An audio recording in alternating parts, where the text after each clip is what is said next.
നമ്മൾ കഴിഞ്ഞ ആഴ്ചയിൽ എഫെസ്യർക്കെതിരെ ലേഖനം അതിൻ്റെ 4-ാം അധ്യായം കംപ്ലീറ്റ് ചെയ്തു. 5-ാം അധ്യായത്തിലേക്ക് കടക്കുകയാണ്. 5-ാം അധ്യായത്തിലെ 1-ാമത്തെ വചനം വായിക്കുമ്പോൾ, ആകയാൽ പ്രിയ മക്കളെന്ന പോലെ ദൈവത്തെ അനുകരിക്കുകയും.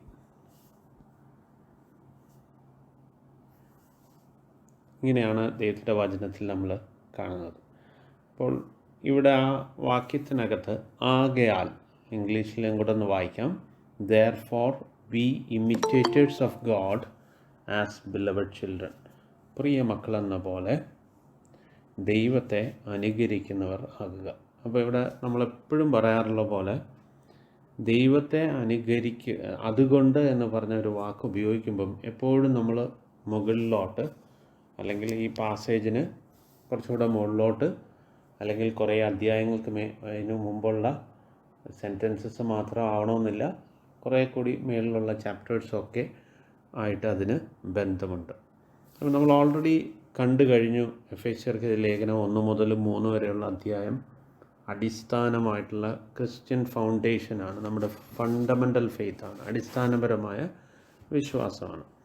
ആ വിശ്വാസവും പിന്നെ തുടർന്ന് നമ്മൾ അത് വ്യക്തമായിട്ടും ഐഡിയ ഉള്ളൊരു വ്യക്തിയും, പിന്നീട് നമ്മൾ 4-ാം അധ്യായത്തിൽ മുതൽ ഉപദേശ വിഷയം, അതായത് നമ്മുടെ ജീവിത രീതി, ക്രിസ്തുവിലുള്ള ജീവിത രീതിയെക്കുറിച്ചൊക്കെ മനസ്സിലാക്കി അതിനനുസരിച്ച് ജീവിക്കുന്ന ഓരോരുത്തരെയും സംബന്ധിച്ചിടത്തോളം അതിനെയാണ് റെഫർ ചെയ്തിട്ടാണ് പറയുന്നത്, നിങ്ങൾ ദൈവത്തെ, അതുകൊണ്ട് നിങ്ങൾ പ്രിയ മക്കളെന്ന പോലെ ദൈവത്തെ അനുകരിപ്പിൻ. നമ്മൾ കഴിഞ്ഞ പ്രാവശ്യം, അതായത് എഫെസ്യർക്കെതിരെ ലേഖനം അതിൻ്റെ 4-ാം അധ്യായത്തിൻ്റെ അവസാന ഭാഗങ്ങളിലേക്ക് കടന്നു വരുമ്പോൾ നമ്മൾ പറഞ്ഞു, അതായത് നമ്മളതിൻ്റെ 25-ാമത്തെ വാക്യം മുതൽ നമ്മൾ ചിന്തിച്ചിരുന്നു. അതായത് ക്രിസ്തു യേശുവിലുള്ള ഒരു പുതിയ ജീവിത രീതിയെക്കുറിച്ച് പറയുമ്പോൾ അവിടെ നമ്മൾ കണ്ടു, നമ്മളോട് ചില കാര്യങ്ങൾ ഉപേക്ഷിക്കാൻ പറയുന്നു. അതുപോലെ തന്നെ വെറുതെ ഉപേക്ഷിച്ചിരുന്നാൽ മാത്രം പോലെ അതിന് പകരമായിട്ട് ചില കാര്യങ്ങൾ ചെയ്യാനും നമ്മളോട് ആവശ്യപ്പെട്ടു. ഇപ്പോൾ നമ്മൾ ഉദാഹരണത്തിന് 25-ാമത്തെ വാക്യത്തിൽ വരുമ്പോൾ അവിടെ നമ്മളോട് ആവശ്യപ്പെട്ടത് മാറ്റാൻ പറഞ്ഞു. അതായത് അന്ന് ഞാൻ പറഞ്ഞിരുന്നു, പിന്നെ നമുക്ക് 2 രീതിയിൽ കാണാം. ഒരു നെഗറ്റീവ് കാര്യം നമ്മളിന്ന് മാറ്റാൻ പറയുന്നു, അതിന് പകരമായി ഒരു പോസിറ്റീവ് കാര്യം ഇവിടെ വരണം. ഇപ്പോൾ ഉദാഹരണത്തിന് ഇതിൻ്റെ 25-ാം വാക്യത്തിൽ നമ്മൾ പറഞ്ഞു ഭോഷ്ക് ഉപേക്ഷിക്കാൻ പറഞ്ഞു. എന്നാൽ ഭോഷ്ക് ഉപേക്ഷിക്കുന്നവരെന്ത് ചെയ്യണം? സ്നേഹത്തിൽ സത്യം സംസാരിക്കുന്നവരായിരിക്കണം.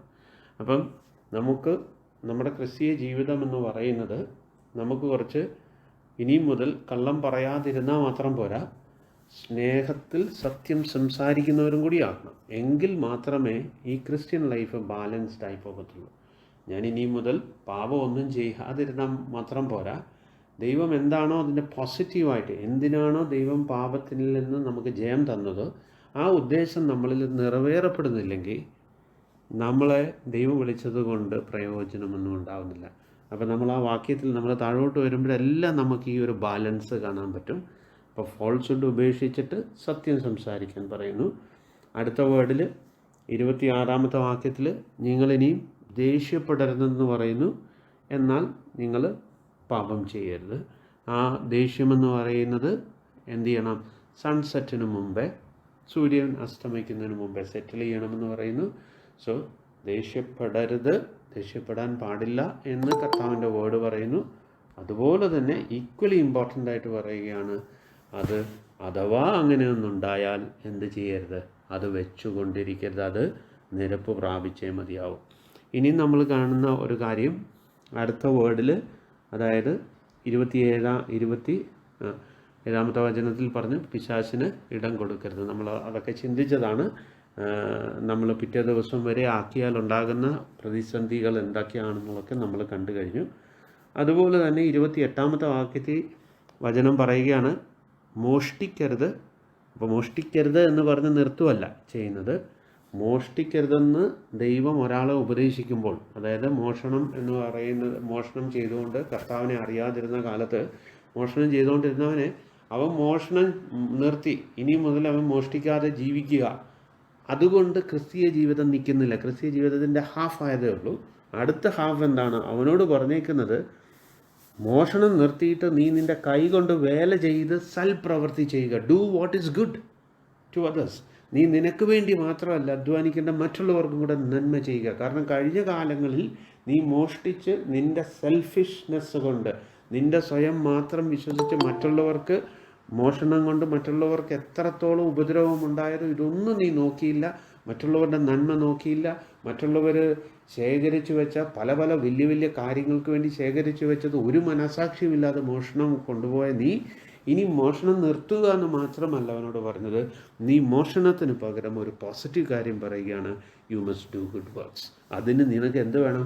നീ അധ്വാനിച്ച് നീ സൽപ്രവൃത്തി ചെയ്യുക. അതാണ് നമ്മൾ 28ാമത്തെ വചനത്തിൽ വായിച്ചെങ്കിൽ 29ാമത്തെ വചനത്തിൽ നമ്മളോട് ആവശ്യപ്പെടുകയാണ്, വീണ്ടും പറയുകയാണ്, നിങ്ങളിൽ ആകാത്ത വചനങ്ങളൊന്നും നിങ്ങളുടെ വായിൽ നിന്നും വരരുത്. അപ്പം നിങ്ങളുടെ നാവിനെ സൂക്ഷിക്കണമെന്ന് പറഞ്ഞു. അപ്പോൾ നമ്മൾ ഒരു ക്രിസ്ത്യൻ ലൈഫിൻ്റെ ആ ബാലൻസ് വേണമെങ്കിൽ നമ്മൾ ആകാത്തത് പറയാതിരുന്നാൽ മാത്രം പോരാ, ആ വേർഡിൽ പിന്നെയും പറയുകയാണ്, എന്തു ചെയ്യണം? നമ്മൾ ഇനിയും പറയുന്നെങ്കിൽ മറ്റുള്ളവർക്ക്, പറയുന്നില്ലെങ്കിൽ നല്ല കൃപ പകരുന്നതായിരിക്കണം. നമ്മൾ മറ്റുള്ളവരെ എഡിഫൈ ചെയ്യുവാൻ സംസാരിക്കുക. പണ്ട് എന്തെങ്കിലും ഒരു ചെറിയ കാര്യം ഉണ്ടെങ്കിൽ നിരുത്സാഹത്തിൻ്റെ വാക്കുകൾ മാത്രമേ നമ്മുടെ വായിൽ നിന്ന് വരത്തുള്ളായിരുന്നു. പക്ഷെ രക്ഷിക്കപ്പെട്ടതിന് ശേഷം കർത്താവ് ആവശ്യപ്പെടുന്നത് ആ നിരുത്സാഹപ്പെടുത്തുന്ന വർത്തമാനങ്ങൾ നമ്മൾ നിർത്തുക എന്ന് മാത്രമല്ല, നമ്മൾ സംസാരിക്കുമ്പോൾ മറ്റുള്ളവർ പ്രോത്സാഹിതരായി തീരണം. ഇതാണ് ഈ ക്രിസ്ത്യൻ ലൈഫിൻ്റെ ബാലൻസ്. പിന്നെയും നമ്മൾ കണ്ടു എന്താണ്, നമ്മൾ അടുത്ത വേർഡിൽ, അപ്പം ഇതാണ് ആ മാത്രമല്ല, നമ്മൾ കഴിഞ്ഞ പ്രാവശ്യം കണ്ടു, നമ്മുടെ ഈ നാവിനെ ശ്രദ്ധിച്ചില്ലെങ്കിൽ അതിന് വേറൊരു വലിയ പ്രതിസന്ധിയുള്ള വലിയൊരു പ്രശ്നമുള്ളത് പരിശുദ്ധാത്മാവിനെ ദുഃഖിപ്പിക്കുന്ന കാര്യം. അതിൻ്റെ താഴോട്ട് വരുന്ന ലിസ്റ്റും പരിശുദ്ധാത്മാവിനെ ദുഃഖിപ്പിക്കുന്ന കാര്യമാണ്. നമ്മൾ യെശയ്യാവിൻ്റെ പുസ്തകത്തിൽ വായിച്ചു കഴിഞ്ഞു. പരിശുദ്ധാത്മാവിനെ ദുഃഖിപ്പിച്ചു കഴിഞ്ഞാൽ ഉണ്ടാകുന്ന പ്രത്യാഘാതം പുതിയ നിയമത്തിൽ എഴുതിയിട്ടില്ല. പഴയ നിയമത്തിൽ അത് ദൈവത്തിൻ്റെ പരിശുദ്ധാത്മാവ് എഴുതി വെച്ചിട്ടുണ്ട്. ദൈവം നമ്മുടെ ശത്രുപക്ഷത്ത് പോകാനായിട്ട് ഇടയായിത്തീരും അതുകൊണ്ട്. അപ്പോൾ അതുകൊണ്ട് നമ്മുടെ ജീവിതത്തിൽ ചിലപ്പോൾ നമ്മൾ ദേഷ്യം വെച്ച് പുലർത്തുമായിരിക്കാം, ചിലപ്പോൾ നമ്മൾ ഒരു മനുഷ്യനെ അറിഞ്ഞു അവൻ നമ്മുടെ വാക്കുകൾ കൊണ്ട് നോവിക്കുമായിരിക്കും. ഇതൊന്നും നിസ്സാരമായിട്ട് കാണുകയാണെങ്കിൽ ആത്മാവ് ദുഃഖിക്കുകയാണ്. നമ്മുടെ ജീവിതത്തിൽ ദൈവത്തിൻ്റെ കൃപ, ദൈവത്തിൻ്റെ ചൈതന്യമില്ലാതെ നമ്മൾ ജീവിച്ചേണ്ടതായിട്ട് വരും. അപ്പോൾ അത് വളരെ ക്ലിയറായിട്ട് നമ്മൾ മനസ്സിലാക്കണം. ഇനി 31ാമത്തെ വാക്യത്തിലും നമുക്ക് ഈ ബാലൻസ് കാണാം. 31ാം വാക്യത്തിൽ ദൈവം പറയുകയാണ്, കർത്താവ് നമ്മളോട് പറയുകയാണ്, എല്ലാ കയ്പും കോപവും ക്രോധവും കുറ്റാരവും ദൂഷണവും സകല ദുർഗുണവുമായി നിങ്ങൾ വിട്ടൊഴിഞ്ഞു പോകട്ടെ. അതായത് എല്ലാ കയ്പും എല്ലാ കോപവും എന്ന് വെച്ചാൽ ഒരു അംശം പോലും ഒരാളോട് കയ്പ് പുലർത്താൻ ദൈവം ആഗ്രഹിക്കുന്നില്ല. ഒരുപക്ഷെ നമുക്ക് ചിലപ്പോൾ ഈ വചനം വായിക്കുമ്പോൾ നമുക്ക് തോന്നും, ഇതെങ്ങനെ സാധിക്കും? ദൈവം നമ്മളെ ആ ക്രൈസ്റ്റ് ലൈക്ക് ആക്കുക എന്ന് പറയുന്ന പ്രോസസ്സാണ് ഈ നാളുകളിൽ നടക്കുന്നത്. അതായത് ക്രിസ്തുവിനെ നമ്മൾ പഠന വിഷയമാക്കുമ്പോൾ തൻ്റെ സഭയിലൂടെ കർത്താവ് ചെയ്തെടുക്കുന്ന ഒരു കാര്യം അതാണ്. നമ്മളെ സാങ്ക്ടിഫൈ ചെയ്യുകയാണ്, നമ്മളെ വിശുദ്ധീകരിക്കുകയാണ്, നമ്മളെ വേർതിരിക്കുകയാണ്. സോ ദാറ്റ് നമുക്ക് ക്രിസ്തുവിൻ്റെ സ്വഭാവമുള്ളവരായി നമ്മൾ രൂപാന്തരപ്പെടുകയാണ്. അപ്പോൾ ക്രിസ്തുവിൻ്റെ ഉള്ളിൽ ഒരല്പം പോലും ബിറ്റർനെസ് ഇല്ലെങ്കിൽ, ക്രിസ്തു ഈ ഭൂമിയിൽ ജീവിച്ചപ്പോൾ ബിറ്റർനെസ് ഉണ്ടാകാനാണെങ്കിൽ ഒരുപാട് കാരണം കർത്താവിനുണ്ട്. പക്ഷേ ഈ ഏത് കാരണത്താലും ഒരു തരത്തിലുള്ള എന്തില്ലായിരുന്നു, ഒരു തരത്തിലുള്ള കയ്പോ കോപമോ മറ്റുള്ളവരിൽ നിന്നും ഇല്ല. അപ്പോൾ ഇപ്പോഴും നമ്മളോട് ഇവിടെ പറയുന്നു, എല്ലാ കയ്പ് മാറ്റണം, കോപം മാറ്റണം, ക്രോധം മാറ്റണം, കുറ്റാരവം മാറ്റണം, ദൂഷണം മാറ്റണം, സകല ദുർഗുണവുമായ കാര്യങ്ങളും നിങ്ങളിൽ നിന്ന് മാറ്റണം. മാറ്റിയിട്ട് നല്ലവനായിട്ട് ഇങ്ങനെ ജീവിക്കുക എന്നുള്ളത് മാത്രമല്ല, അതിന് പോസിറ്റീവായൊരു കാര്യം നിങ്ങൾ ചെയ്യണമെന്നും പറയുന്നു 32ാമത്തെ വാക്യത്തിൽ. കയ്പിനും കോപത്തിനും ക്രോധത്തിനും പകരം നിങ്ങളുടെ ഉള്ളിൽ ദയ ഉണ്ടായി തുടങ്ങണം, മനസ്സലിവുണ്ടായി തുടങ്ങണം. ദൈവം ക്രിസ്തുവിൽ നിങ്ങളോട് ക്ഷമിച്ചതുപോലെ അന്യോന്യം ക്ഷമിച്ചു തുടങ്ങണം. ഓക്കെ, അപ്പം ഞാനിന്ന് രക്ഷിക്കപ്പെട്ടു, എനിക്കിപ്പോൾ ഇന്ന് ആരോടും വൈരാഗ്യമില്ല, ഇതൊക്കെ ഇല്ല എന്ന് പറയുമ്പോൾ ദൈവം പറയുകയാണ് അതുകൊണ്ട് കാര്യമില്ല. ഈ ക്രിസ്ത്യൻ ലൈഫ്, ക്രിസ്തീയ ജീവിതം നമ്മളിൽ ആ ഒരു ബാലൻസിൽ പോകണമല്ല, അതായത് യാഥാർത്ഥ്യമാകണമെങ്കിൽ നമ്മൾ കയ്പും കോപവും ക്രോധവും എല്ലാം മാറ്റി വെച്ചതുകൊണ്ട് മാത്രം കാര്യമില്ല. അതിനോടൊപ്പം അതിന് പകരമായിട്ട് നമ്മൾ എന്ത് ചെയ്യണം? നമ്മൾ kind to one another, we must be kind to one another. നമുക്ക് തമ്മിൽ ദയവുള്ളവരായിരിക്കണം, മനസ്സലിവുള്ളവരായിരിക്കണം. ദൈവം ക്രിസ്തുവിൽ നിങ്ങളോട് ക്ഷമിച്ചതുപോലെ അന്യോന്യം ക്ഷമിക്കുന്നവരാകണം. ഓക്കെ.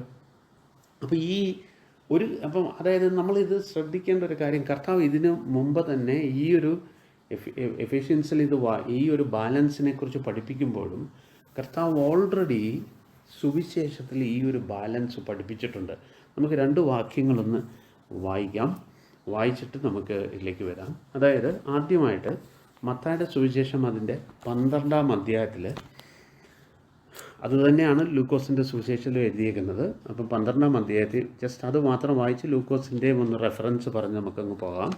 മത്തായിയുടെ സുവിശേഷം 12-ാം അധ്യായത്തിൻ്റെ 43-ാമത്തെ വചനം വായിക്കുമ്പം അത് പെട്ടെന്ന് കർത്താവ് നമുക്കത് വായിച്ചു വരുമ്പോൾ നമുക്ക് തോന്നും പെട്ടെന്ന് ഈ അടയാളങ്ങളെക്കുറിച്ചും യോന 3 രാവും 3 പകലും സീ മോൺസ്റ്ററിൻ്റെ കീഴിൽ അകത്ത് കിടന്നു, അല്ലെങ്കിൽ തിമിംഗലത്തിൻ്റെ അകത്ത് കിടന്നു, ഈ ഒരു അടയാളമല്ലാതെ മറ്റൊരു അടയാളവും തരുന്നില്ല എന്നൊക്കെ പറഞ്ഞിട്ട് പെട്ടെന്ന് കർത്താവ് ഈവിൾ സ്പിരിറ്റിനെ കുറിച്ച് പറയുകയാണ്. അതായത് ലൂക്കോസിൻ്റെ സുവിശേഷം വായിക്കുമ്പോൾ നമുക്കറിയാം അതൊരു ഓർഡറിൽ തന്നെയാണ് പറയുന്നത്. അപ്പം അവിടെ കർത്താവിനെ ആക്ഷേപിക്കാൻ തുടങ്ങി, നീ പിശാചിനെ ബെൽസെബൂളിനെ കൊണ്ടാണ് പിശാചുക്കളെ ഇറക്കുന്നതെന്ന് ആക്ഷേപിച്ചപ്പോഴാണ് കർത്താവ് ഈ ഒരു ട്രൂത്ത് ഇവിടെ പറയുന്നത്. അപ്പോൾ ഇവിടെ പെട്ടെന്ന് 43-ാമത്തെ വാക്യത്തിൽ ഇങ്ങനെ പറയുന്നു, അശുദ്ധാത്മാവ് ഒരു മനുഷ്യനെ വിട്ട് പുറപ്പെട്ട ശേഷം നീരില്ലാത്ത സ്ഥലങ്ങളിൽ കൂടി തണുപ്പ് അന്വേഷിച്ചുകൊണ്ട് സഞ്ചരിക്കുന്നു, കണ്ടെത്തുന്നില്ലതാണ്. ഞാൻ പുറപ്പെട്ടു പോകുന്ന എൻ്റെ വീട്ടിലേക്ക് മടങ്ങി ചെല്ലുമെന്ന് അവൻ പറയുന്നു. ഉടനെ വന്ന് അത് ഒഴിഞ്ഞതും അടിച്ചു വാരി അലങ്കരിച്ചതുമായി കാണുന്നു. പിന്നെ അവൻ പുറപ്പെട്ട് തന്നിലും ദുഷ്ടതയേറിയ വേറെ 7 ആത്മാക്കളെ കൂട്ടിക്കൊണ്ടുവരുന്നു. അവരും അവിടെ കയറി പാർക്കുന്നു. ആ മനുഷ്യൻ്റെ പിന്നത്തെ സ്ഥിതി മുമ്പിലത്തേലും വല്ലാതെയാകും. ഈ ദുഷ്ടതലമുറയ്ക്ക് അങ്ങനെ ഭവിക്കും. നോക്കിക്കേ, ഇപ്പം നമ്മളിപ്പോൾ സംസാരിച്ചുകൊണ്ടിരുന്നത് ഒരു ബാലൻസിനെ കുറിച്ചാണ്. കള്ളം പറയാതിരുന്നാൽ മാത്രം പോരാ, സത്യം സംസാരിച്ചു തുടങ്ങണം. ഈ സത്യം സംസാരിച്ച് തുടങ്ങിയില്ലെങ്കിൽ അത് വൃത്തിയായിട്ട് ഇങ്ങനെ ഇരിക്കുക. ഈ പോയ പിശാച് നമ്മളെല്ലാം എന്തുകൊണ്ടായി കള്ളം പറഞ്ഞതും ആങ്കറായതും മറ്റുള്ളവൻ്റെ മറ്റുള്ളവൻ്റെ ഫിസിക്കൽ സാധനം മാത്രമല്ല, മറ്റുള്ളവർക്ക് അവകാശപ്പെട്ട കാര്യങ്ങളാണെങ്കിലും അത് നമ്മുടെ സ്വന്തമാക്കിയാൽ സ്റ്റീലിങ് തന്നെയാണ്, അല്ലേ?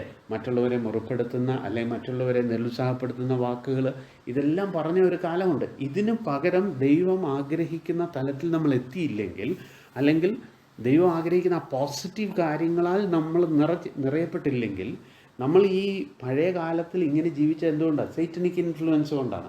അപ്പം ക്രിസ്തുവിൻ്റെ കൃപയാൽ നമ്മളെ ദൈവം രക്ഷിക്കപ്പെടുത്തിയപ്പോൾ, ദൈവം നമ്മളെ ആ രക്ഷ തന്നതുകൊണ്ട് നമുക്ക് പിശാചിൻ്റെ അധീനതയിൽ നിന്നാണ് ദൈവം നമ്മളെ വേർതിരിച്ചിട്ട് ഈ ബാലൻസ്, അതായത് ദൈവം ഈ നെഗറ്റീവ് കാര്യത്തിൽ നിന്ന് മാറ്റി ഈ പോസിറ്റീവ് കാര്യങ്ങളാൽ നമ്മുടെ ഹൃദയത്തെ നിറയ്ക്കുവാനായിട്ടാണ് ദൈവം ഈ സമയങ്ങളൊക്കെ തന്നേക്കുന്നത്, അല്ലേ?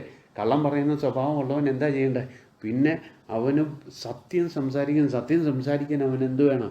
ദൈവത്തിൻ്റെ വേർഡും ദൈവത്തിൻ്റെ സത്യവും നമ്മളുടെ ഉള്ളിൽ ധാരാളമായിട്ട് വരണം. അപ്പോൾ ദൈവികമായിട്ടുള്ള കാര്യങ്ങളിൽ നമ്മൾ കൂടുതൽ വ്യാപൃതരായി തീർന്നാലേ ഈ പോസിറ്റീവ് കാര്യം നമ്മുടെ ആകത്തുള്ളൂ. അതിന് നമ്മൾ സബ്മിറ്റ് ചെയ്യാതെ ഞാൻ രക്ഷിക്കപ്പെട്ടു എന്ന് പറഞ്ഞ് ദൈവവചനം പഠിക്കാതെയൊക്കെ ഇരിക്കുമ്പോൾ ഹൃദയത്തിനകത്ത് വൃത്തിയായിട്ടൊക്കെ ഇട്ടേക്കുക. പക്ഷേ ഹൃദയത്തിൽ ട്രഷർ ചെയ്യേണ്ട സത്യവചനങ്ങളൊന്നും കടന്നു ചെല്ലാതെ വരുമ്പോൾ ഈ ഇറങ്ങിപ്പോയ പിശാചുക്കൾ വരുമ്പോൾ എന്തായിട്ട് തോന്നും? ഇപ്പം കർത്താവ് പറഞ്ഞ കാര്യം തന്നെ സംഭവിക്കും. ഇപ്പം നമ്മൾ മത്തായിയുടെ സുവിശേഷത്തിൽ വായിച്ചു, അവൻ തിരികെ വന്ന് അങ്ങനെയല്ലേ നമ്മൾ വായിച്ചത്? മത്തായിയുടെ സുവിശേഷത്തിൽ നമ്മൾ വായിച്ചു, അവൻ തിരികെ വന്ന് പിന്നെ അവൻ പുറപ്പെട്ട് തന്നിലും നോക്കെ, ഞാൻ പുറപ്പെട്ടു പോകുന്ന എൻ്റെ വീട്ടിലേക്ക് മടങ്ങി ചെല്ലുമെന്ന് പറഞ്ഞു. ഉടനെ വന്ന് അത് ഒഴിഞ്ഞതും അടിച്ചു വാരി അലങ്കരിച്ചതുമായി കാണണം. അടിച്ചു വാരി വൃത്തിയാക്കിയിട്ടേക്കുക, പക്ഷേ എന്തില്ല, ഉള്ളിൽ നിറച്ചിട്ടില്ല. ഇതിൻ്റെ തൊട്ട് മേളിൽ വായിക്കുന്ന പരിശുദ്ധാത്മാവിനെക്കുറിച്ചും ലൂക്കോസിൻ്റെ സുവിശേഷത്തിൽ നമ്മൾ വായിക്കുന്നു. ഈ ആത്മാവിനാൽ നമ്മൾ നിറയപ്പെടാതെ ദൈവത്തിൻ്റെ വചനം നമ്മുടെ ഉള്ളിൽ ക്രിയ ചെയ്യാതെ ഇങ്ങനെ ഇരിക്കുവാണെങ്കിൽ 7 ഇരട്ടി 7 പേരെയും കൂടെ വിളിച്ചുകൊണ്ട് ഈ 8ാമനും കൂടെ വന്ന് ഉള്ളിൽ കൂടിയിരിക്കും. എന്നിട്ട് കർത്താവ് അവിടെ പറയുന്നൊരു വാർണിംഗ് ഉണ്ട്, അവൻ്റെ പഴയ അവസ്ഥയെക്കാളും ഭീകരമായിരിക്കും പിന്നീട്. ഇത് സത്യമല്ലേ? നോക്കിക്കേ, എത്രയോ വിശ്വാസികൾ രക്ഷിക്കപ്പെട്ടവരാ, പക്ഷേ കർത്താവിൻ്റെ വചനത്തിൽ വളരാത്തത് കൊണ്ട് അല്ലേ?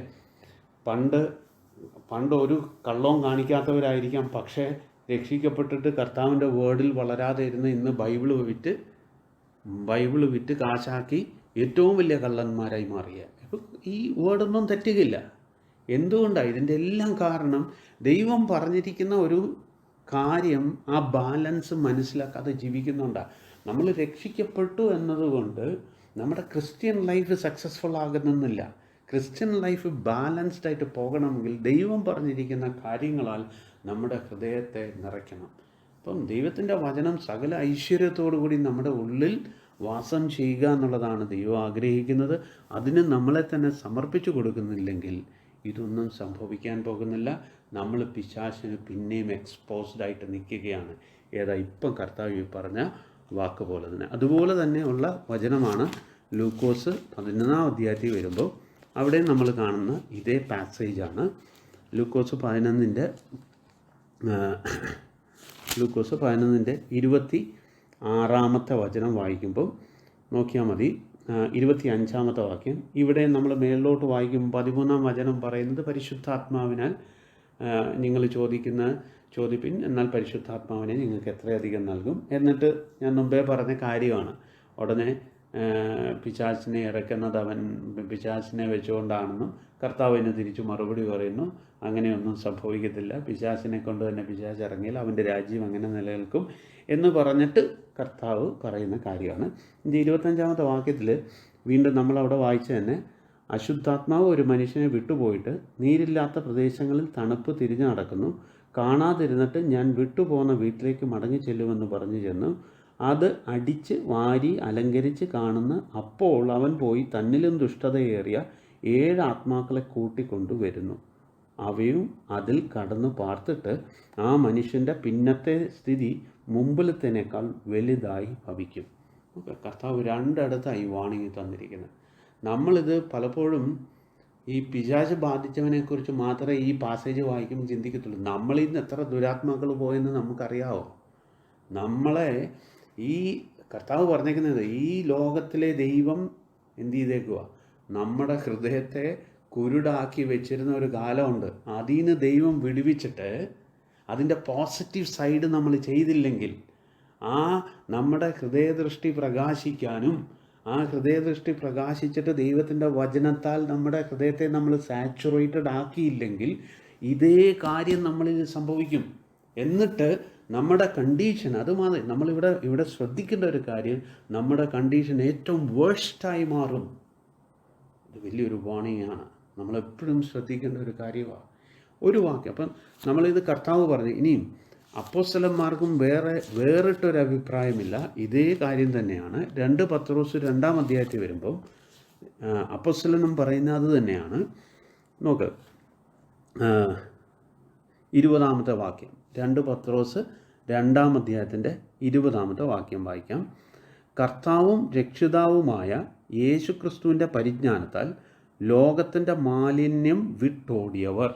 നോക്ക്, ആദ്യമേ സത്യസുവിശേഷം കേട്ടു, ലോകത്തിൻ്റെ മാലിന്യമൊക്കെ വിട്ട് ഓടിയവർ അതിൽ വീണ്ടും കുടുങ്ങി തോറ്റുപോയാൽ, നോക്ക്, അവയിൽ വീണ്ടും കുടുങ്ങി തോറ്റുപോയാൽ അവരുടെ ഒടുവിലത്തെ സ്ഥിതി ആദ്യത്തേനേക്കാൾ അധികം വഷളായിപ്പോയി. നോക്കിക്കേ, ഇത് പഠിക്കുമ്പോൾ നമ്മൾ ആ പറഞ്ഞതുമായിട്ട് വളരെ പാരലായിട്ടാണ് പീറ്റർ ഇവിടെയും പറയുന്നത്. എവിടെ ഇത് എന്തിനെക്കുറിച്ചാണ് പറഞ്ഞേക്കുന്നത്?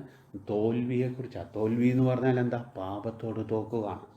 നമ്മൾ പാപത്തിൻ്റെ സ്വാധീനത്തിലിരുന്നവരാണ്. ക്രിസ്തുവിൻ്റെ പരിജ്ഞാനം കൊണ്ട്, ക്രിസ്തുവിൻ്റെ സുവിശേഷം കൊണ്ട്, ക്രിസ്തു നമുക്ക് തന്ന സുവിശേഷം കൊണ്ട് നമ്മളെ അതിൽ നിന്ന്, ലോകത്തിൻ്റെ മാലിന്യത്തിൽ നിന്ന് രക്ഷിച്ചിട്ട് അതിനെ വിട്ടുപോടിയവർ വീണ്ടും അതിനകത്ത് കുടുങ്ങിപ്പോയാൽ അവൻ്റെ ഒടുവിലത്തെ സ്ഥിതി ആദ്യത്തേനേക്കാൾ അധികം വഷളായി പോകും. എന്തുകൊണ്ടാണ് അവൻ തോറ്റുപോയത്? നമ്മൾ ഓരോരുത്തരും പാപ സ്വഭാവത്തിന് തോറ്റുപോകുന്നതിൻ്റെ ഒരു വ്യക്തിയെ നമുക്ക് ബ്ലെയിം ചെയ്യാൻ പറ്റില്ല. നമ്മളായിരിക്കുന്ന വീട്ടുകാരെ കുറ്റപ്പെടുത്തിയിട്ട് കാര്യമില്ല, നമ്മളായിരിക്കുന്ന ചേർച്ചിനെ കുറ്റപ്പെടുത്തിയിട്ട് കാര്യമില്ല, ചേർച്ച് ലീഡേഴ്സിനെ കുറ്റപ്പെടുത്തിയിട്ട് കാര്യമില്ല, സഭാ വ്യക്തികളെ കുറ്റപ്പെടുത്തിയിട്ട് കാര്യമില്ല. അവരെന്നോട് സംസാരിച്ചില്ല, അതുകൊണ്ടാണ് ഞാൻ ഇങ്ങനെ ആയത്. നമുക്ക് എന്ത് കാരണമാണ് നമുക്ക് പറയാൻ പറ്റുന്നത്? ദൈവം നമുക്കെല്ലാവർക്കും കോമൺ ആയിട്ട് തന്നിരിക്കുന്ന ഒരു കാര്യമുണ്ട്. ഇന്ന് നമ്മൾ ഈ വചനം കേൾക്കുന്ന ഓരോരുത്തരും അതുപോലെ ലോകത്തിൽ എല്ലാവർക്കും കോമൺ ആയിട്ട് ദൈവം കൊടുത്തേക്കുന്ന ഒരു കാര്യമുണ്ട്. കോമൺ ആയിട്ട് കൊടുത്തേക്കുന്ന 24 hours a day ആണ്. ഇത് നമ്മൾ പ്രോപ്പറായിട്ട് ഉപയോഗിക്കാതിരുന്നിട്ട് നമുക്ക് ഒരു വ്യക്തിയെ നമ്മുടെ സ്പിരിച്വൽ ഡൗൺഫോളിനെ വെച്ചുകൊണ്ട് ആത്മീയ അധപ്പതനത്തെ ആരുടെ മേളിലും നമുക്ക് കുറ്റം ചാർത്തുവാനായിട്ട് സാധിക്കില്ല എന്നുള്ളൊരു വസ്തുത നമ്മൾ മനസ്സിലാക്കണം. ഇനി ഇവിടെ കൊണ്ട് നിൽക്കുന്നില്ല, തുടർന്ന് അടുത്ത വേർഡ് വായിക്കുമ്പം അപ്പോസ്തലൻ പറയുകയാണ്, തങ്ങൾക്ക് ഏൽപ്പിച്ച് കിട്ടിയ വിശുദ്ധ കൽപ്പനയെ നീതിയുടെ വഴി അറിഞ്ഞ ശേഷം വിട്ട് കളയുന്നതിനേക്കാൾ അത് അറിയാതിരിക്കുന്നത് അവർക്ക് നന്നായിരുന്നു. നോക്കിക്കേ. അപ്പോൾ എന്നിട്ട് പിന്നെ ബാക്കി നമുക്കറിയാം. അപ്പോൾ ഇത് അറിയാതിരുന്നെങ്കിൽ കൊള്ളാമായിരുന്നു. എന്തുകൊണ്ടാണ് ഇങ്ങനെ പറയുന്നത്? അറിയാതെ ഒരു വ്യക്തി അറിഞ്ഞിട്ട് ആ വിശ്വാസത്തിൽ നിലനിൽക്കുന്നില്ലെങ്കിൽ അതിനേക്കാൾ നല്ലത് അയാൾ അത് അറിയാതിരിക്കുന്നതാണ് നല്ലതെന്ന് പറയാനൊരു കാരണമുണ്ട്. നമ്മൾ മനസ്സിലാക്കണം, നമ്മൾ വിശ്വാസത്തിൽ വരുന്നതിന് മുമ്പേ നമുക്കൊരു ലേബൽ ഉണ്ടായിരുന്നു. നമ്മൾ രക്ഷിക്കപ്പെടാത്തവരല്ലായിരുന്നു, നമ്മൾ ലോകത്തിൽ ഇഷ്ടം പോലെ ലോകപ്രകാരം ജീവിച്ചവരായിരുന്നു. നമ്മളും മറ്റുള്ളവരുമായിട്ട് ഒരു വേർതിരിവുമില്ലായിരുന്നു. അവർ പറയുന്ന ചീത്തയെല്ലാം നമ്മളും പറയുമായിരുന്നു, അവർ പറയുന്ന കള്ളത്തരമെല്ലാം നമ്മളും ചെയ്യുമായിരുന്നു, ഒരു വ്യത്യാസമില്ല. പക്ഷേ രക്ഷിക്കപ്പെട്ട് കഴിഞ്ഞപ്പോൾ നമുക്കൊരു ലേബലായി, നമ്മൾ കർത്താവിൻ്റെ മക്കളാണ്, വിശ്വാസികളാണ്. അപ്പോൾ ഒന്ന് ആലോചിച്ച് നോക്കിക്കേ, നമ്മൾ അങ്ങനെ ജീവിക്കുമ്പോൾ, ഉദാഹരണത്തിന് നമ്മുടെ ഔദ്യോഗിക ജീവിതത്തിൽ, നമ്മുടെ ഓഫീസിൽ നമ്മൾ പെട്ടെന്നൊന്ന് കോപിച്ച് കഴിഞ്ഞാൽ എന്താ അവിടെ സംഭവിക്കുന്നത്? കോപിച്ച് കഴിയുമ്പോൾ ആദ്യമേ നമ്മളെ അറിയാവുന്നവരൊക്കെ ചോദിക്കും, താങ്കൾ ഇങ്ങനെ ചെയ്യുമെന്ന് ഞങ്ങൾ പ്രതീക്ഷിച്ചില്ല. എന്താ താങ്കൾക്കൊരു പ്രത്യേകത വന്നത്? നമ്മൾ കർത്താവിൻ്റെ ശിഷ്യരാണെന്ന് പറയുന്നു, കർത്താവിൻ്റെ വിശ്വാസികളാണെന്ന് പറയുന്നു.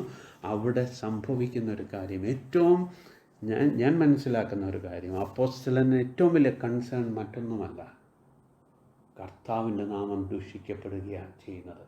ഇതാണ് നമുക്ക് വേണ്ട. അതാണ് ഇപ്പോൾ ഒരു വ്യക്തി അയാളുടെ ഡെസ്റ്റിനി അയാൾ തിരഞ്ഞെടുത്താൽ അത് അയാളുടെ കാര്യം. പക്ഷേ അങ്ങനെ ചെയ്യുമ്പോൾ കർത്താവിൻ്റെ നാമം ദൂഷിക്കപ്പെടുകയാണ് ചെയ്യുന്നത്. നോക്ക്, ഞാൻ ഒരു ബെസ്റ്റ് ഉദാഹരണം പഴയ നിയമത്തിൽ തന്നെയുണ്ട്. ദാവീദ് ആടിനെ മേയിച്ചുകൊണ്ട് നടന്ന സമയത്ത് ആരെങ്കിലും ദാവീദിനെ അറിയാമായിരുന്നു? അവിടെ വെച്ചൊരു വ്യഭിചാരക്കുറ്റം ചെയ്ത ഒരു കുഞ്ഞും, ഈ പറയുന്ന നമ്മളും ഇതറിയത്തില്ല, ബൈബിളിൽ ഇത് എഴുതാനും പോകുന്നില്ല, അല്ലേ? ഒരു വ്യക്തി അറിയത്തില്ല. അവരുടെ കുടുംബക്കാരും വല്ലതും അറിഞ്ഞെന്നായി. കുടുംബക്കാർക്കൊരു ക്ഷീണമുണ്ടാവുന്നല്ലാതെ മറ്റൊരു കാര്യമില്ല. പക്ഷേ ദൈവം തന്നെ വിളിച്ചു, കൂട്ടത്തിൽ നിന്ന് ദൈവം വിളിച്ച്, ദൈവം ഒരു പെർട്ടിക്കുലർ മിഷന് വേണ്ടി ആക്കിയപ്പോൾ ദൈവത്തിൻ്റെ റെപ്രസെൻറ്റേറ്റീവായിട്ട് നിൽക്കേണ്ടവൻ, അതുകൊണ്ടാണ് ദൈവം അതിനെ കഠിനമായിട്ട് ദാവീദിനെ ശിക്ഷിച്ചത്. അതിൻ്റെ കാരണം ഇങ്ങനെ തന്നെ പറഞ്ഞു, നീ നിമിത്തം, yes, you have given an occasion to blaspheme the name of the Lord. കർത്താവിൻ്റെ നാമത്തെ ദുഷിക്കപ്പെടുവാനൊരു കാരണമായി തീർന്നു. ഈ ഒരു ബാലൻസ് നമ്മൾ മനസ്സിലാക്കിയില്ലെങ്കിൽ, നമ്മൾ ദൈവം കുറച്ച് കാര്യത്തിൽ നിന്ന് മാറ്റി നിർത്തിയിട്ട് ചില കാര്യങ്ങൾ നമ്മളോട് ചെയ്യാൻ പറഞ്ഞിട്ടുണ്ട്, അതിനുവേണ്ടി പ്രയത്നിക്കുക, ഡിലിജൻ്റായിട്ട് ജീവിക്കുക, പ്രവർത്തിക്കുക, ദൈവത്തിൻ്റെ വചനത്തിൽ വളരുക. ഇല്ലെങ്കിൽ ഈ ഡേഞ്ചർ നമുക്കെല്ലാവർക്കും ഉണ്ടാകും. നമ്മൾ നിമിത്തം കർത്താവിൻ്റെ നാമം ദൂഷിക്കപ്പെടുവാനിടയായിത്തീരും. അതുകൊണ്ടാണ് എഫേസ്യർക്ക് ലേഖനത്തിൽ 5-ാം അധ്യായത്തിൽ തുടങ്ങുന്നത്, അതുകൊണ്ട് ബി ഇമിറ്റേറ്റേഴ്സ് ഓഫ് ഗോഡ്. നിങ്ങൾ ദൈവത്തിൻ്റെ റെപ്രസെൻറ്റേറ്റീവ്സായി ഈ ഭൂമിയിൽ. ഈ ഭൂമിയിൽ കർത്താവിന് വേണ്ടി പ്രതിനിധികളായി ഇരിക്കുന്നവരാണ് നാം ഓരോ വ്യക്തികളും. എന്നിട്ട് 5-ാം അധ്യായത്തിൽ പറയുകയാണ്, ആകയാൽ പ്രിയ മക്കളെന്ന പോലെ ദൈവത്തെ അനുകരിക്കുവിൻ. ദൈവത്തെ അനുകരിക്കുവിൻ. അപ്പോൾ ഇവിടെ ബി ഇമിറ്റേറ്റേഴ്സ് ഓഫ് ഗോഡ്. എന്താണ് ഇമിറ്റേറ്റ് ചെയ്യേണ്ടത്? ഇതിൻ്റെ തൊട്ട് മേളിലെ വചനം ഒന്ന് വായിക്കാം. എന്ന് പറഞ്ഞാൽ 4:32. നിങ്ങൾ തമ്മിൽ ദയവും മനസ്സലിവുമുള്ളവരായി ദൈവം ക്രിസ്തുവിൽ നിങ്ങളോട് ക്ഷമിച്ചതുപോലെ അന്യോന്യം ക്ഷമിക്കുവീൻ. ഇതാണ് ഇങ്ങനെയാണ്. അതുകൊണ്ട് ഇതൊന്ന് വായിച്ചിട്ട്, ഈ അവസാനത്തെ സെൻറ്റൻസ് ഒന്ന് വായിച്ചിട്ട് ഈ 5ൻ്റെ ഒന്ന് വായിച്ചാൽ അപ്പം കാര്യം മനസ്സിലാവും എന്താണെന്ന്. ഇവിടെ ഇമിറ്റേറ്റേഴ്സ് ഓഫ് ഗോഡ് എന്ന് പറഞ്ഞാൽ ദൈവം എങ്ങനെ ക്രിസ്തുവേശുവിൽ നമ്മളോട് ക്ഷമിച്ചോ അതുപോലെ നിങ്ങൾ അന്യോന്യം ക്ഷമിക്കുക. കർത്താവിൻ്റെ പ്രാർത്ഥന കർത്താവ് പഠിപ്പിച്ചപ്പോഴും ആ പ്രാർത്ഥനയ്ക്കകത്ത് ഒരല്പം പോലും ലീനിയൻ്റായിട്ടല്ല ക്ഷമയുടെ കാര്യത്തെക്കുറിച്ച് പ്രാർത്ഥിക്കാൻ പഠിപ്പിച്ചത്. ഞങ്ങളുടെ കടക്കാരോട് ക്ഷമിക്കുന്നത് പോലെ ഞങ്ങളുടെ കടങ്ങളെയും ഞങ്ങളോട് ക്ഷമിക്കണമേ. എന്നിട്ട് ആമീൻ പറഞ്ഞിട്ട് കർത്താവാകെ കൂടി ആ പ്രാർത്ഥന കമ്പോണൻറ്റിൽ എക്സ്പ്ലെയിൻ ചെയ്ത ഒരേ ഒരു കാര്യം ക്ഷമയെക്കുറിച്ചാണ്. സോ നോക്കിക്കേ, നമ്മുടെ ജീവിതത്തിൽ നമ്മൾ എന്തോ കാരണം പറഞ്ഞാലും ഒരു മനുഷ്യനോട് വൈരാഗ്യമോ ഒരു മനുഷ്യനോട് കയ്പോ ഒരു മനുഷ്യനോട് ദേഷ്യവും വെച്ച് പുലർത്തിക്കൊണ്ടിരുന്നാൽ you are not an imitator of God എന്ന് പറഞ്ഞാൽ ഈ വചനത്തിൻ്റെ മുമ്പിൽ നമ്മൾ കുറ്റക്കാരാണ്. We can not be the imitator of God. അതുകൊണ്ട് നിങ്ങൾ ആരായിട്ടാണ്? നിങ്ങൾ പ്രിയ മക്കളെന്ന പോലെ ദൈവത്തെ അനുകരിക്കുകയും. അപ്പോൾ ഈ ചോദ്യം എന്താ നമ്മൾ ചോദിക്കേണ്ടത്? ഞാൻ യഥാർത്ഥത്തിൽ ദൈവമക്കളെന്നുള്ള നിലയിൽ, ദൈവമകനും ദൈവമകളെന്നുള്ള നിലയിൽ ഞാൻ ദൈവത്തെ ഈ ഒരു കാര്യത്തിൽ അനുകരിക്കുന്നുണ്ടോ? ഞാൻ എല്ലാവരോടും ഹോൾ ഹാർട്ടഡായിട്ടാണോ ക്ഷമിക്കുന്നത്? നമ്മളെല്ലാവരോടും ക്ഷമിക്കുന്നു എന്ന് ജനറലി പറഞ്ഞിട്ട് കാര്യമില്ല. നമുക്ക് എല്ലാ വ്യക്തികളോടും ഹൃദയപൂർവ്വം ക്ഷമിക്കുവാനായിട്ട് സാധിക്കുന്നുണ്ടോ? കർത്താവ് പറഞ്ഞ ഒരു കാര്യം അതല്ലേ, എപ്പോഴാണ് സ്വർഗസ്ഥനായ പിതാവ് നമ്മളോട് ക്ഷമിക്കുന്നത്? നിങ്ങൾ ഹൃദയപൂർവ്വം ക്ഷമിക്കുന്നില്ല എങ്കിൽ സ്വർഗസ്ഥനായ പിതാവ് നിങ്ങളുടെ പാപങ്ങളെയും നിങ്ങളോട് ക്ഷമിക്കില്ല. അതുകൊണ്ട് B imitators of God as beloved children. നിങ്ങൾ പ്രിയ മക്കളെന്ന പോലെ ദൈവത്തെ അനുകരിപ്പീൻ. എന്നിട്ട് വീണ്ടും അടുത്ത വേർഡിലേക്ക് കടക്കാം. ഓക്കെ, അപ്പോൾ ഇവിടെ നമ്മൾ മനസ്സിലാക്കുന്ന ആ ദൈവം നമ്മളോട് ക്ഷമിച്ചത് എങ്ങനെയാണ്? ദൈവം നമ്മളോട് ക്ഷമിച്ചത് അത് നമ്മൾ പഠിച്ചിട്ടുണ്ട്. എബ്രായർക്കെതിരെ ലേഖനം അതിൻ്റെ 8-ാം അധ്യായത്തിലും 10-ാം അധ്യായത്തിലും പറയുകയാണ് എങ്ങനെയാണ് ദൈവം ക്ഷമിച്ചത്. നമുക്ക് ആ 8-ാം അധ്യായത്തിൻ്റെ ഒരു ഭാഗം മാത്രം വായിക്കാൻ നമ്മൾ പലപ്പോഴായിട്ട് അത് ചിന്തിച്ചിട്ടുണ്ട്. എബ്രായർ 8-ൻ്റെ, അതായത് ന്യൂ കവനൻറ്റിനെ കുറിച്ച് പറയുമ്പോൾ ഉള്ള കാര്യമാണ്. എബ്രായർ 8-ൻ്റെ 13-ാമത്തെ വചനം. എബ്രായർ 8-ൻ്റെ 13 ഇങ്ങനെ പറയുന്നു. 8-ൻ്റെ 13 അല്ല, 8-ൻ്റെ 12, 12 ഞാൻ അവരുടെ അകൃത്യങ്ങളെക്കുറിച്ചും കരുണയുള്ളവനാകും, അവരുടെ പാപങ്ങളെ ഇനിയും ഓർക്കുകയും ഇല്ല എന്ന് കർത്താവിൻ്റെ അരുളപ്പാട്. ഇത് എക്സ്പ്ലെയിൻ ചെയ്യുന്നത് എവിടെയാണെന്ന് വെച്ചാൽ പുതിയ നിയമത്തെക്കുറിച്ച് പറഞ്ഞപ്പോഴാണ്. പുതിയൊരു നിയമം ഞാൻ ചെയ്യുമെന്ന് പറഞ്ഞിട്ട് ആ നിയമത്തിൻ്റെ ഒരു കണ്ടീഷനാണ് ഞാൻ അവരുടെ പാപത്തെ ഓർക്കുകയില്ല.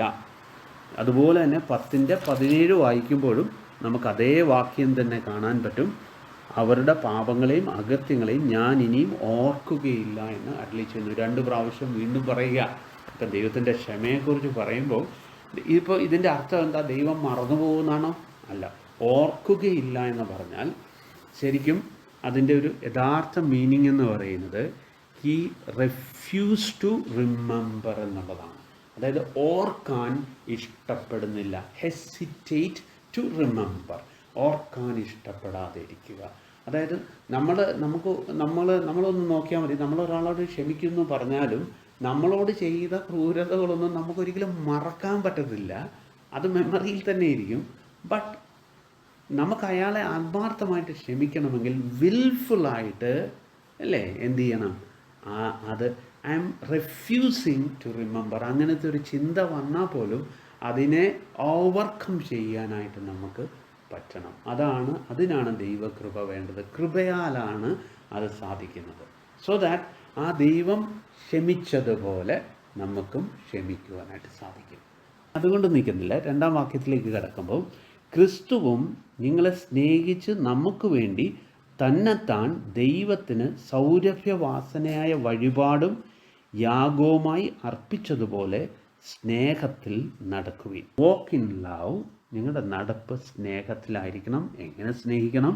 അതിനും വചനം പറയുകയാണ്, just as Christ also loved U.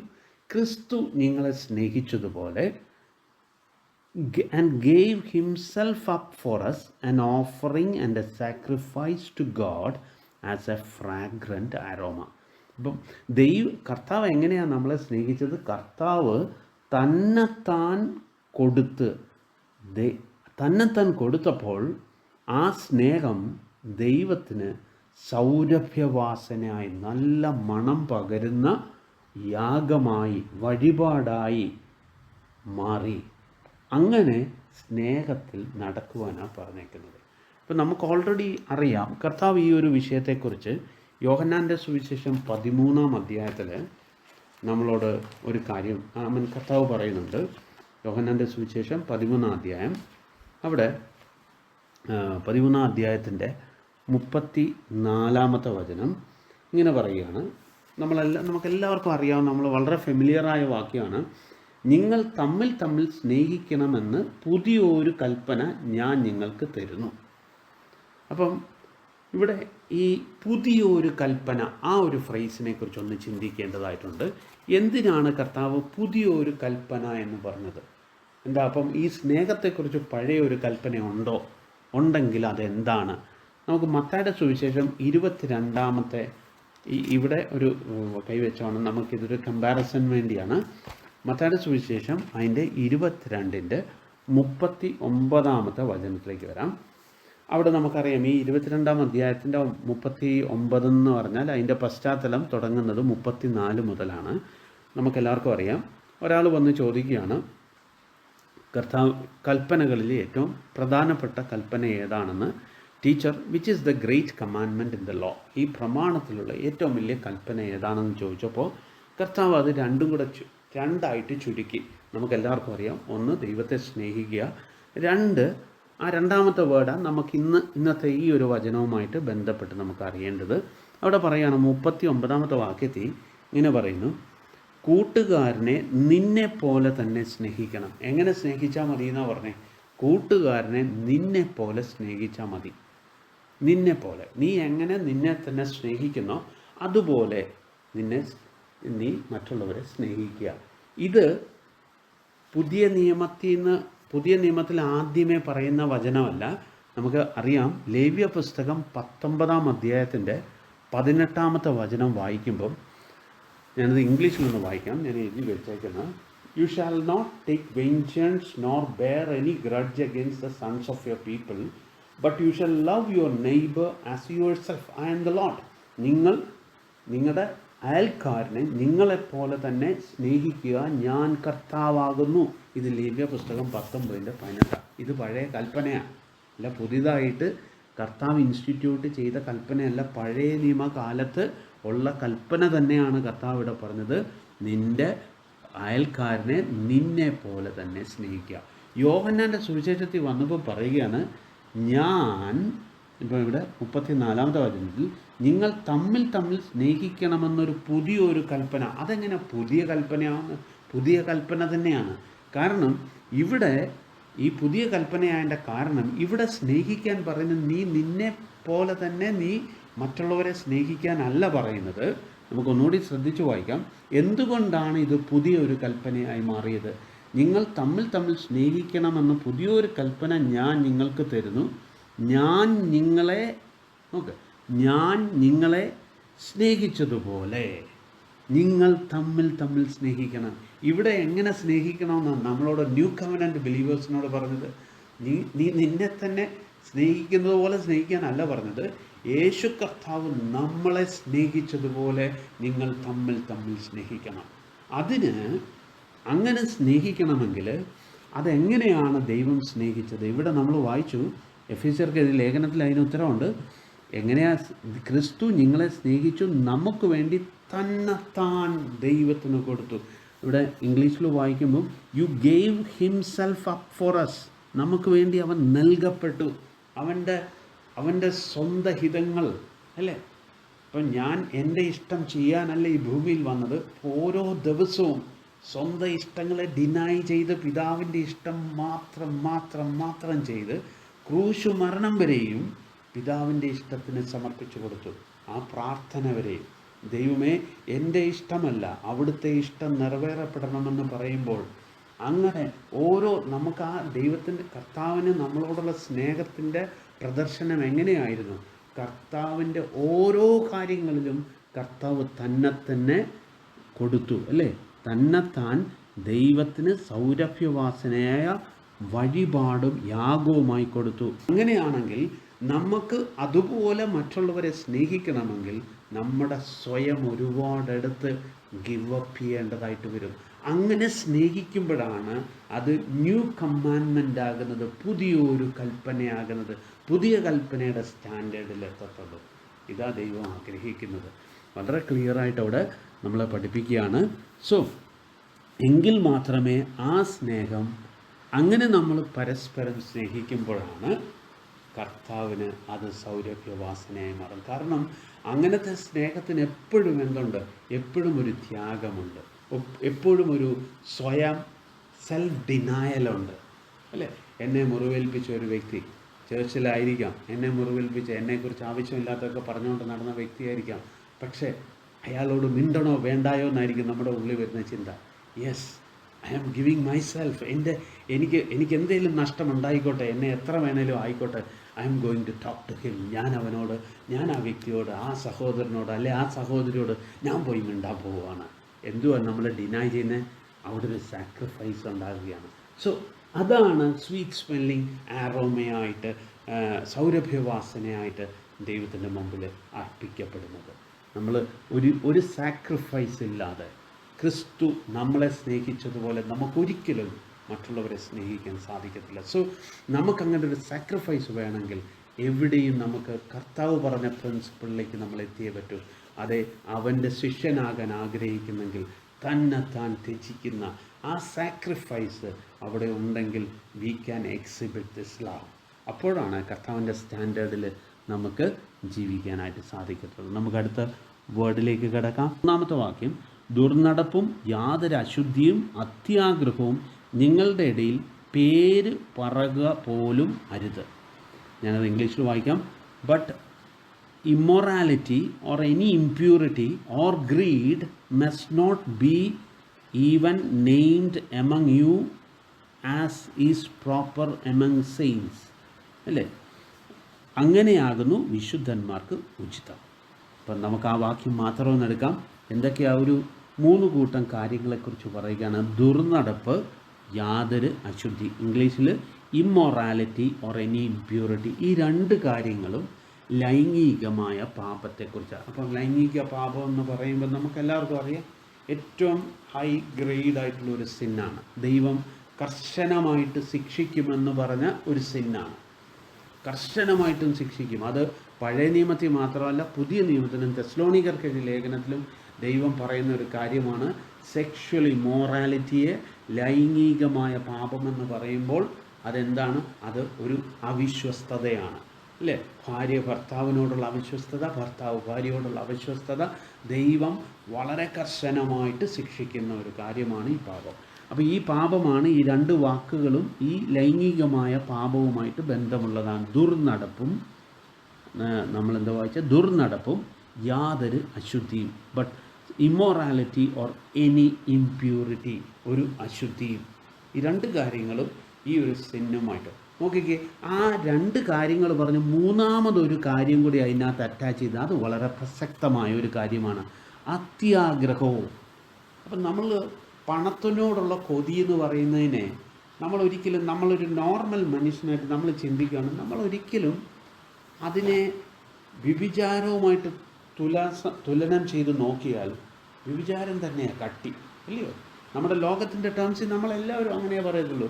ഒരുത്തൻ പണം മോഹിയായ ഒരുത്തനെയും ഈ ലോകത്തിൻ്റെ മുമ്പിൽ അവൻ ഒരുപാട് പണം മോഹിയ എന്ന് പറഞ്ഞാൽ അത് അവൻ്റെ കാര്യം, പക്ഷേ അവൻ വ്യഭിചാരിയല്ലല്ലോ എന്നാ മനുഷ്യർ പറയത്തുള്ളൂ. പക്ഷെ കർത്താവിനെ കാണുമ്പോൾ എന്തുവാ? വ്യഭിചാരിയെ കാണുന്ന അതേ കണ്ണുകൊണ്ട് തന്നെയായിരിക്കും കർത്താവ് ആരെയും കാണുന്നത്? പണത്തെ സ്നേഹിക്കുന്നവനെ. കർത്താവ് പറഞ്ഞത് ഇങ്ങനെയല്ലേ, നിങ്ങൾക്ക് മാമോനെയും ദൈവത്തെയും സ്നേഹിക്കാൻ സാധിക്കുകയില്ല. നിങ്ങൾ ഒരുത്തനെ പകയ്ക്കും. നിങ്ങൾ മാമോനെ സ്നേഹിക്കാനാണ് നിങ്ങളുടെ ഹൃദയം ഇരിക്കുന്നെങ്കിൽ definitely you are going to hate your God. ദൈവത്തെ ഹെയ്റ്റ് ചെയ്യാതെ you can not love money. The reverse is also true അല്ലേ? ലവിങ്, കർത്താവിനെ സ്നേഹിക്കണമെങ്കിൽ ഇതിനെ നിർത്തേണ്ടടുത്ത് നിർത്തിയേ പറ്റും. അതിനെ സ്നേഹിക്കുന്നെങ്കിൽ അതിൻ്റെ പേരാണ് ഗ്രീഡ് എന്ന് പറയുന്നത്. അതിൻ്റെ പേരാണ് എന്തെന്ന് പറയുന്നത്? അത്യാഗ്രഹം എന്ന് പറയുന്നത്. നോക്ക്, അതിൻ്റെ ഏറ്റവും ഇൻട്രസ്റ്റിംഗ് ആയിട്ടുള്ള കാര്യം, ഈ അത്യാഗ്രഹം എന്ന് പറഞ്ഞ പാപം പരിശുദ്ധാത്മാവ് എഴുതിയപ്പോൾ അത് ഏത് കാറ്റഗറിയിലേക്കായി ചേർത്ത് വെച്ചേക്കുന്നത്? ദുർനടപ്പും അശുദ്ധിയും, സെക്ഷുവൽ സിൻസുമായിട്ടാണ്. അപ്പോൾ സെക്ഷുവൽ സിൻസ്, ലൈംഗികമായ പാപം എത്രത്തോളം സീരിയസ് ആണോ അത്രത്തോളം സീരിയസ് ആണ് ദ്രവ്യാഗ്രഹം. ഞാനിത് നമ്മൾ ഭയപ്പെടാൻ വേണ്ടി പറയുന്നില്ല, ഈ റിയാലിറ്റിയിലേക്ക് നമ്മൾ എത്തണം. അപ്പം നമ്മളെല്ലാവരും ഓർക്കും, നമ്മളാരേലും ദ്രവ്യാഗ്രഹികളാണോ? നമുക്ക് നോക്കാം ദ്രവ്യാഗ്രഹികളാണോ അല്ലയോ എന്ന്. അത് നിങ്ങളുടെ ഇടയിൽ നിങ്ങളുടെ ഇടയിൽ പേര് പറക പോലും അരുത് എന്ന് പറഞ്ഞാൽ പേര് പറകുക പോലും അരുത്. നമ്മുടെ ഡിസ്കഷൻസിൽ ഇപ്പം ഞാൻ ചോദിക്കട്ടെ, നമുക്ക് ആദ്യത്തെ പാർട്ടിലേക്ക് വരാം. നമ്മുടെ ഡിസ്കഷൻസിൽ ഇന്ന് നമ്മൾ ബിലീവേഴ്സ് ആയതുകൊണ്ട് തന്നെ ലൈംഗിക ചൊവ്വയോടുകൂടിയുള്ള ഒരു കാര്യങ്ങളും നമ്മൾ സംസാരിക്കാറില്ല. അല്ലെങ്കിൽ അങ്ങനെ നമ്മുടെ ഔദ്യോഗിക സ്ഥലങ്ങളിലൊക്കെ നമ്മുടെ സുഹൃത്തുക്കളുടെ ഇടയിൽ വിശ്വാസികളായതുകൊണ്ട് അങ്ങനത്തെ വർത്തമാനങ്ങളൊക്കെ പറഞ്ഞാൽ പോലും നമ്മൾ പെട്ടെന്ന് അവിടെ നിന്ന് സ്കിപ്പ് ചെയ്യാൻ ശ്രമിക്കുക. അറ്റ്ലീസ്റ്റ് നമ്മൾ അവരുടെ ഒരു ഭാഗമാകാതെ പെട്ടെന്ന് ആ ഒരു അവസരത്തിൽ നിന്ന് തന്നെ നമ്മൾ മാറാൻ ശ്രമിക്കും. പക്ഷേ നമുക്ക് പണത്തെക്കുറിച്ചുള്ള ഡിസ്കഷൻ നമ്മളെ ത്രസിപ്പിക്കുന്നെങ്കിൽ, ഇപ്പം ഇനി ഉദാഹരണത്തിന് നമുക്ക് ആ വിഷയം, ഇപ്പം ലൈംഗികമായ ചൊവ്വയുള്ള കാര്യങ്ങളിൽ ഞാൻ താല്പര്യപ്പെടുന്നെങ്കിൽ അതിൻ്റെ അർത്ഥം എന്താ? എനിക്കും അതിനോട് ഇഷ്ടമുണ്ടെന്നുള്ളതാണ്. ഞാനതൊന്നും പ്രവർത്തിക്കുന്നില്ലെങ്കിലും അതാ ദൈവത്തിൻ്റെ വേർഡ് പറയുന്നത്, പ്രവർത്തിക്കണമെന്നില്ല, മനസ്സുകൊണ്ട് അപ്രൂവ് ചെയ്താലും മതി. അപ്പോൾ അങ്ങനെയാണെങ്കിൽ നമ്മുടെ ഡിസ്കഷനിൽ ഇത് നിങ്ങളുടെ ഇടയിൽ പേര് പറയാൻ പോലും പാടില്ല എന്ന് പറഞ്ഞാൽ നിങ്ങളുടെ ഇടയിൽ ഡിസ്കഷൻ വരാൻ പാടില്ല എന്ന് പറഞ്ഞാൽ തെറ്റിദ്ധരിക്കരുത്. ഒരു സാമ്പത്തികമായ കാര്യത്തെക്കുറിച്ച് ഒരാളൊരു അഭിപ്രായമോ അല്ലെ ഒരു അറിവില്ലാത്തൊരു വ്യക്തി എവിടെ പണം ഇൻവെസ്റ്റ് ചെയ്യുന്നതിനെക്കുറിച്ചോ ഒക്കെ ആരെങ്കിലും വന്ന് ചോദിക്കാൻ വന്നു കഴിഞ്ഞാൽ, അയ്യോ ഞങ്ങളുടെ ഇടയിൽ ഇതൊന്നും പറയാൻ പോലും പാടില്ലെന്നാ, അങ്ങനെയൊന്നും പറഞ്ഞു കളയരുത്. അതൊക്കെ ഒരു ലീഗലിസം ആണ്. അങ്ങനെയല്ല. നമ്മളുടെ ഇപ്പം നമ്മൾ ദൈവമക്കൾ ഒരുമിച്ച് കൂടിയിരിക്കുമ്പോൾ നമുക്ക് പെട്ടെന്ന് എവിടെയെങ്കിലും എങ്ങനെയൊക്കെ കറങ്ങി തിരിഞ്ഞ് നമ്മൾ ദൈവത്തിൻ്റെ വേർഡിലേക്ക് എത്തണം. ഇല്ല എങ്കിൽ നമ്മൾ എന്താണോ ഡിസ്കസ് ചെയ്യുന്ന ടോപ്പിക്ക് അത് തന്നെയായിരിക്കും നമ്മുടെ ഏറ്റവും വലിയ ആഗ്രഹവും ഏറ്റവും വലിയ അത് ഡെഫിനറ്റ്ലി അത് മണിയാണെങ്കിൽ you are a greedy person. ഇപ്പോൾ ദൈവത്തിൻ്റെ വേർഡ് പറയുക, ഈ 3 കാര്യങ്ങൾ നിങ്ങളുടെ ഇടയിൽ പേര് പോലും പറയാൻ പാടില്ല, അങ്ങനെയാകുന്നു വിശുദ്ധന്മാർക്ക് ഉചിതം അല്ലേ? ആൻഡ് ഇവിടെ നമ്മൾ വായിക്കുന്നു, B named among U as is proper among saints. ഇതാണ് വിശുദ്ധന്മാർക്ക് ഉചിതം. അപ്പോൾ വിശുദ്ധന്മാർക്ക് ഉചിതമായ കാര്യമാണ്. അതുകൊണ്ട് ഇപ്പോൾ ഇവിടെ മാത്രമല്ല, ഈ ദ്രവ്യാഗ്രഹത്തെക്കുറിച്ച് നമ്മൾ 4-ാം അധ്യായം 19-ാമത്തെ വചനം കൂടി ഒന്ന് വായിക്കാം. അത് നമുക്ക് ഭയങ്കര ഇൻട്രസ്റ്റിംഗ് ആയിട്ട് ഭയങ്കര ഇതായിട്ട് തോന്നും. നമുക്ക് കർത്താവ് എങ്ങനെയാണ് ഇതിനെ കണക്ട് ചെയ്തത്. നമുക്കൊരു വാക്യം കൂടി വായിക്കാം. ഇതിനെ, അതായത് സെക്ഷുവൽ ഇമ്മോറാലിറ്റി എന്ന് പറയുന്ന സിന്നിന് ഈക്വലൻ്റ്, അതുപോലെ തന്നെയാണ് ദൈവം ഗ്രീഡിനെ കാണുന്നത്, പണക്കൊതിയെ കാണുന്നത്. നമുക്കതിൻ്റെ 14-ാമത്തെ വാക്യം വായിക്കുമ്പോൾ 4-ന്റെ 19-ാമത്തെ വചനം വായിക്കുമ്പോൾ നമുക്ക് ഇങ്ങനെ വായിക്കാം: ദൈവത്തിൻ്റെ ജീവനിൽ നിന്ന് അകന്ന് മനം തഴമ്പിച്ചു പോയവർ ആകയാൽ അത്യാഗ്രഹത്തോടെ സകല അശുദ്ധിയും പ്രവർത്തിക്കുവാൻ ദുഷ്കാമത്തിന് തങ്ങളെ തന്നെ ഏൽപ്പിച്ചിരിക്കുന്നു. നോക്കിക്കുക, അവിടെയും പറയുന്ന പാപത്തിനകത്ത് over to sensuality for the practice of every kind of impurity which along with that you have greediness. Okay, പിന്നെയും ഈ ഗ്രീഡിനെസ് എന്ന് പറഞ്ഞാൽ എന്തുമായിട്ട് അറ്റാച്ച് ചെയ്തേക്കോ? സെക്ഷുവൽ സിൻസുമായിട്ട് അറ്റാച്ച് ചെയ്തേക്കോ. സോ നമ്മൾ നമ്മുടെ ജീവിതത്തിൽ മനസ്സിലാക്കണം, എൻ്റെ സംസാരവും എൻ്റെ ആഗ്രഹവും എന്താണ്? പണത്തെക്കുറിച്ചുള്ള ചിന്തകളും ഒക്കെയാണ് എന്നെ ഇന്നും ഭാരപ്പെടുത്തുന്നത്. എങ്ങനെയാണ് മണി ഉണ്ടാക്കുന്നത്, മണി മേക്ക് ചെയ്യുന്നതിനെക്കുറിച്ചുള്ള ചിന്തകളാണ് രാവിലെ തൊട്ട് എൻ്റെ ചിന്താഭാരമെങ്കിൽ ബെറ്റർ റിപ്പൻറ്റ്, മാനസാന്തരപ്പെടുക. കാരണം ദൈവം നമ്മളെ മാനസാന്തരപ്പെടുത്തിയിട്ട് ദൈവം നമ്മളെ രക്ഷയിലേക്ക് നയിച്ച് തൂത്ത് വൃത്തിയാക്കി ഇട്ടെടുത്ത് നമ്മൾ ഗൗനിക്കാതെ പോവുക. പിശാച് ആളുകളെ കൊണ്ടുവരും, ഒരുപാട് ഭയങ്കരമായ ഗ്രീഡിയായ മനുഷ്യരായി മാറും. എനിക്കറിയാം, രക്ഷിക്കപ്പെട്ട ഒരുപാട് പേരെക്കുറിച്ച് ഞാൻ കണ്ടിട്ടുണ്ട്. അവരുടെ ജീവിതത്തിൽ അവർക്ക് ഈ ഗ്രീഡിനെസ് ഒരു പാപമാണെന്ന് പോലും അറിയാതെ ഇന്നും പണമെന്ന് പറഞ്ഞു കഴിഞ്ഞാൽ ചത്ത് കളയുന്ന ആളുകൾ, അവരെയൊന്നും ബിലീവേഴ്സ് എന്ന് പോലും വിളിക്കാൻ പറ്റത്തില്ല. ബട്ട് എത്ര പത്തറ്റിക്കാണ് ആ പത്രോസിൻ്റെ ലേഖനത്തിലൊക്കെ പറയുന്നത്. അവരുടെ അവസ്ഥ പണ്ടത്തേതിലേക്കാളും മോശമാണ്. ഞാൻ അവരെക്കുറിച്ച് ഒരിക്കൽ ഞാൻ പറയുകയും ചെയ്തു, എന്തിനാണ് അവരവരുടെ പാരമ്പര്യം വിട്ടതെന്നുള്ളതാണ്. അവർക്ക് അവരുടെ പാരമ്പര്യത്തിൽ തന്നെ നിൽക്കുന്നത്. പത്രോസ് പറഞ്ഞതുപോലെ തന്നെ അറിയാതിരിക്കുന്നത് അത്രേ ഇതിനേക്കാൾ നല്ലത്. അത് നമ്മുടെ ജീവിതത്തിൽ നമ്മൾ മനസ്സിലാക്കണം. ദൈവം വളരെ സീരിയസ് ആയിട്ട് പറഞ്ഞിരിക്കുന്ന ഒരു കാര്യമാണ്. സോ നമുക്ക് let us B imitators of God. നമുക്ക് കർത്താവ് ക്ഷമിച്ചതുപോലെ നമുക്ക് ക്ഷമിക്കാം. കർത്താവ് നമ്മളെ സ്നേഹിച്ചതുപോലെ, സ്വയം കൊടുത്ത് ദൈവത്തിന് സൗരഭ്യവാസനയായി കർത്താവ് നമ്മളെ സ്നേഹിച്ചതുപോലെ, നമ്മളെ സ്വയം സ്നേഹിച്ചതുപോലെ സ്നേഹിക്കാൻ അല്ല ദൈവം ഇന്ന് നമ്മളോട് ആവശ്യപ്പെടുന്നു. പുതിയൊരു കൽപ്പന ദൈവം തന്നിരിക്കുകയാണ്. നാം അന്യോന്യം സ്നേഹിക്കേണ്ടത് കർത്താവ് നമ്മളെ സ്നേഹിച്ചതുപോലെയാണ്. അതിനൊരു സാക്രിഫൈസ് ഉണ്ട്. അത് നിസ്സാരമായിട്ട് നമുക്ക് സ്നേഹിക്കാൻ പറ്റുന്ന സ്നേഹമല്ല. നമുക്കൊരുപാട് സെൽഫ് ഡിനായൽ ഉണ്ടെങ്കിൽ അങ്ങനെ സാധിക്കത്തുള്ളൂ. 3, നമ്മുടെ സംസാര വിഷയങ്ങളിൽ ലൈംഗിക പാപത്തെയും ലൈംഗിക ചുവയുള്ള കാര്യങ്ങളും നമ്മൾ അകറ്റി നിർത്തുന്നത് പോലെ തന്നെ അകറ്റി നിർത്തേണ്ട ഒരു കാര്യമാണ് ദ്രവ്യ ആഗ്രഹം. അതിനായിട്ട് കർത്താവ് നമ്മളെ ഓരോരുത്തരെയും സഹായിക്കട്ടെ.